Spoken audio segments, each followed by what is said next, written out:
Hi student, welcome to my YouTube channel. Let's do commerce. Student, I hope you are doing your studies well at your home. Let's start student. Already we have covered first point business. Today we are covering second point event. Event क्या होता है? Event का मतलब कुछ result आना transaction का, okay कुछ आपने लेन देन किया उसका क्या परिणाम होता है. चलो एग्जाम्पल से समझते हैं. Let's see.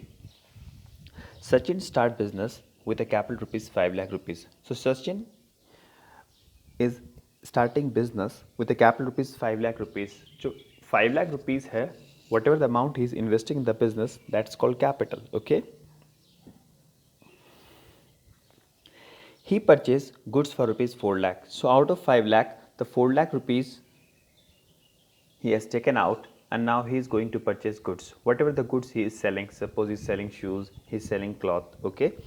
So 4 lakh rupees उसने खरीदा और कैश में. ओके. सो 4 लाख रुपीज़ उसने क्या किया, कैश दे दिया एक दुकानदार को. उसमें से 3/4 ओके. तो 3 लाख रुपीज़ का गुड्स बेच दिया कितने में, 3,80,000 में, राइट. 3,80,000 में गुड्स बेच दिया. अगर 3 लाख का गुड्स है और 3,80,000 में बेच दिया तो 80,000 प्रॉफिट हो गया.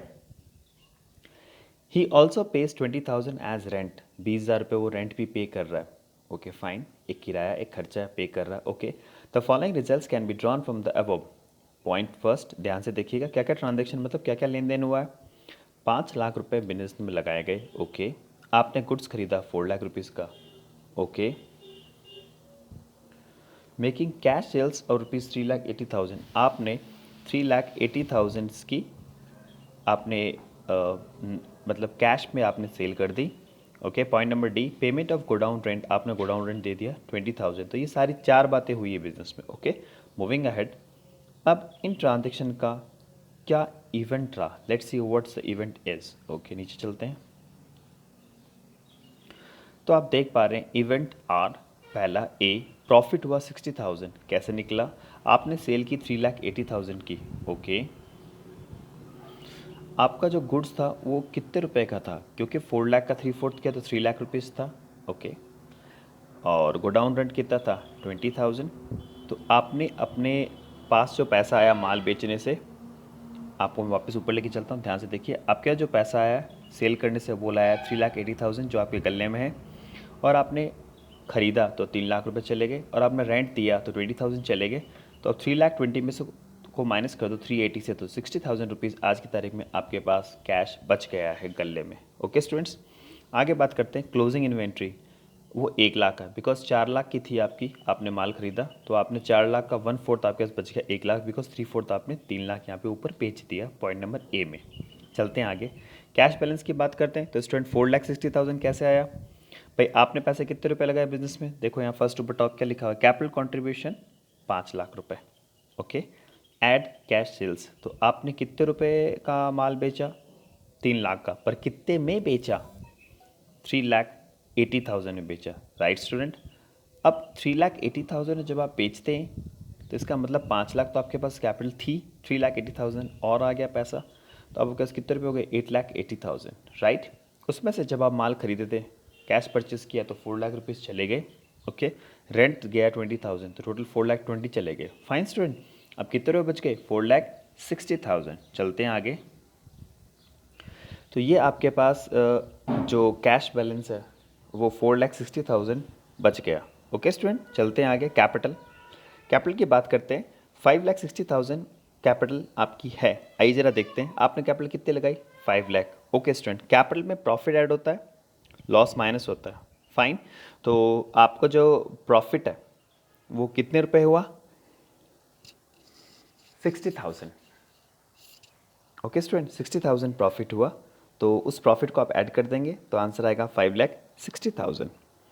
चलते हैं आगे स्टूडेंट. अब हम पॉइंट नंबर 3 पढ़ते हैं. अकाउंट क्या होता है. In account practice the individual transaction of like nature are recorded. Account का मतलब होता है जो लेन देन सेम नेचर के होंगे उनको हम रिकॉर्ड करेंगे, कॉमा ऐड करेंगे, सब्सट्रैक्ट करेंगे एक ही जगह पर. मतलब जैसे मैं कहूँ अगर कोई जैन है तो मैं कहूँ सारे जैनों को इकट्ठा कर दो, सारे शर्मास को इकट्ठा कर दो, सारे अग्रवाल को इकट्ठा कर दो, सारे चौधरीस को इकट्ठा कर दो. तो आप क्या कर रहे हैं, सभी एक एक कम्युनिटी बेस के लोगों को इकट्ठा कर रहे हैं। सेम ऐसे अकाउंट का मतलब होता है जिस भी ट्रांजैक्शन का लेन देन है, जैसे आपने माल खरीदा, फिर आपने माल बेचा, फिर आपने माल खरीदा, फिर आपने माल बेचा, तो आप अपना जो गुड्स है, जैसे आप जूते बेचते हैं तो कंटिन्यू वही ट्रांजैक्शन करेंगे, खरीदना बेचना खरीदना बेचना। तो खरीदना खरीदना एक तरफ हो जाएगा, बेचना बेचना एक तरफ हो जाएगा। आगे जाके खरीदने में भी दो बातें होंगी, क्या आपने कैश में खरीदा या आपने उधार में खरीदा। सेम ऐसे बेचने में क्या आपने कैश में खरीदा, कैश में बेचा या उधार में बेचा। चलते हैं आगे। अब हम बात करते हैं, तो such place is customarily termed as an account. तो उस जगह को जहाँ पर हम एक ही नेचर के ट्रांजेक्शन रिकॉर्ड करते हैं, उस जगह को, उस एरिया को अकाउंट बोला जाता है। Prior to understand the meaning of debit and credit की मीनिंग को समझने से पहले ये बहुत ज़रूरी है कि हम ये पता कर लें कि अकाउंट का मीनिंग क्या है और उसका फॉर्म मतलब उसकी साइज़ और आकार क्या है। जैसे मैं कहूँ यार सूर्य भगवान बड़ी गजब रोशनी देते हैं, ओके, तो पहले पता होना चाहिए रोशनी कैसी होती है। सेकंड, अगर मैं कहूँ उसका आकार गोल है तो आपको दिखाई देना चाहिए। सेम ऐसे अकाउंट के हम मीनिंग समझेंगे, उसका फॉर्म समझेंगे। Let's move ahead.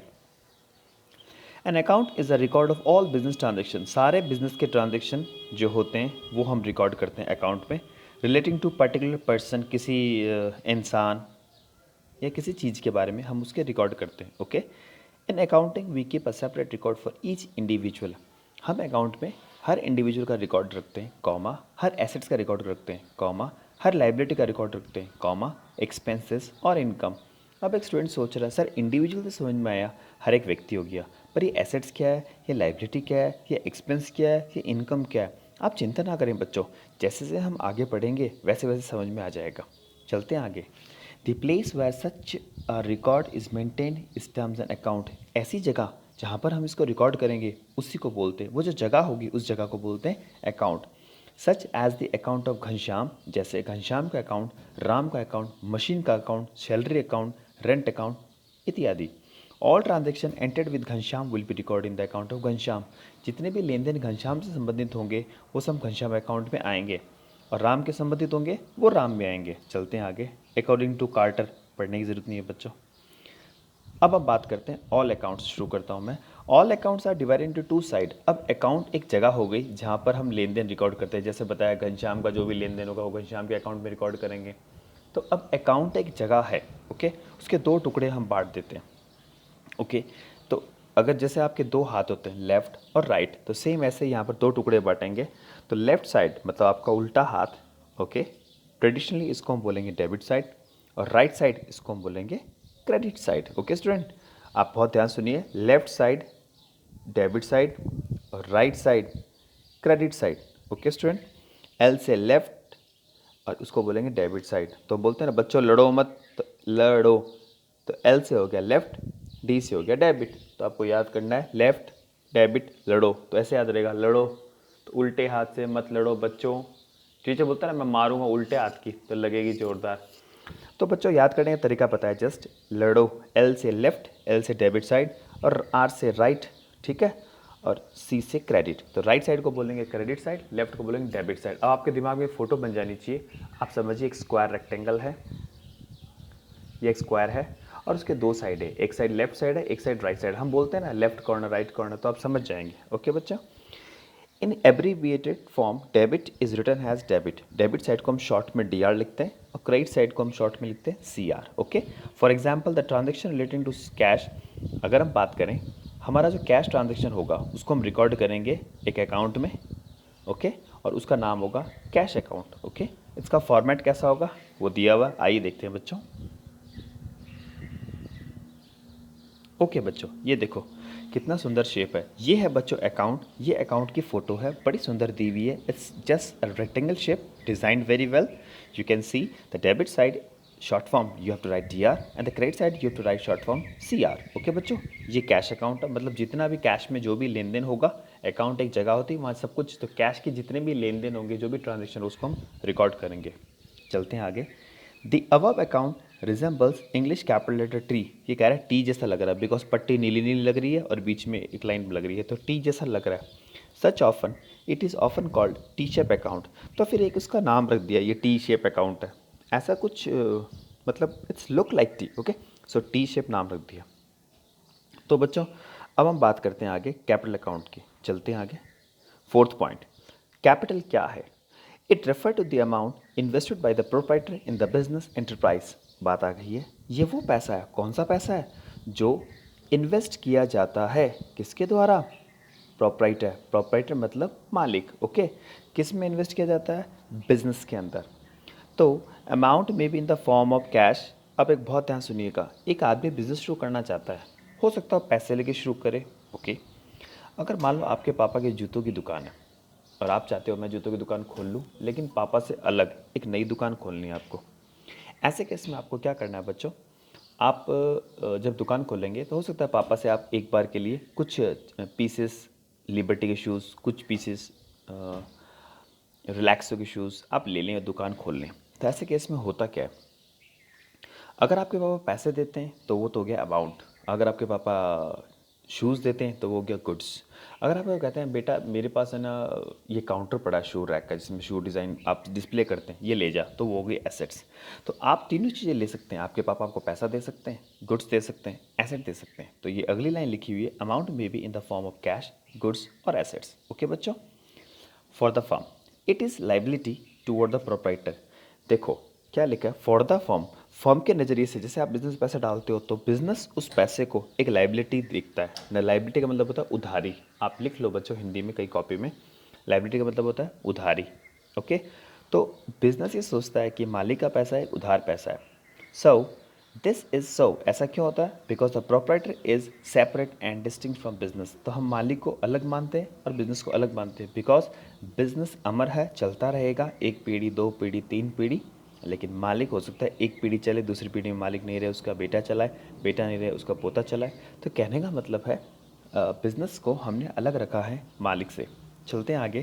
Capital is the amount with the help of which goods and assets are purchase in the business, okay. बहुत ध्यान सुनिएगा, कैपिटल वो पैसा है जिससे हम गुड्स खरीदते हैं, जिससे हम एसेट्स खरीदते हैं। तो पिछले वाला एग्जांपल आपको याद आया होगा, अभी जस्ट मैंने पढ़ाया, 5 लाख रुपए लगाया, उसमें से उसने गुड्स खरीद लिए, है ना, 4 लाख के, फिर 3/4 गुड्स उसने बेच दिए, ओके गुड। सो बात करते हैं, capital is the amount which the help of, ये वो पैसा है जिससे हम गुड्स खरीदते हैं, एसेट्स खरीदते हैं और बिजनेस में काम लेते हैं।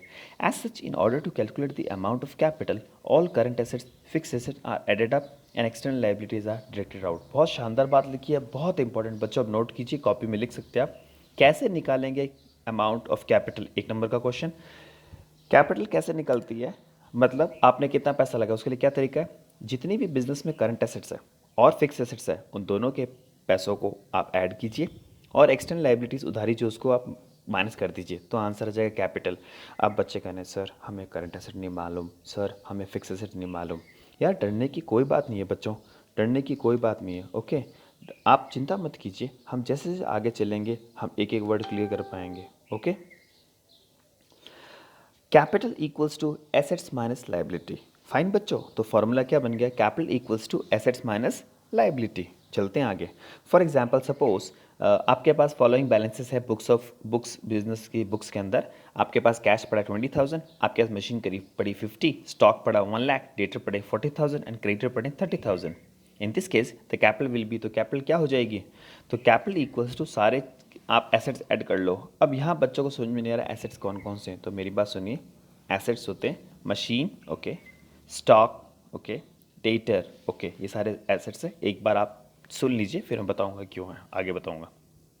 इन सबको ऐड करेंगे तो नीचे आप देख रहे हैं 20,000 plus 50 plus 1 lakh plus 40 minus creditor. Creditor वो लोग होते हैं जो हमारे लिए उधारी के तौर पे काम करते हैं, आगे बात करते हैं, एंड माइनस क्रेडिटर, ओके, उधारी जो है, इक्वल्स टू 1,80,000। तो फाइनली 1,80,000 वो पैसा है जो मालिक ने बिजनेस में लगा रखा है।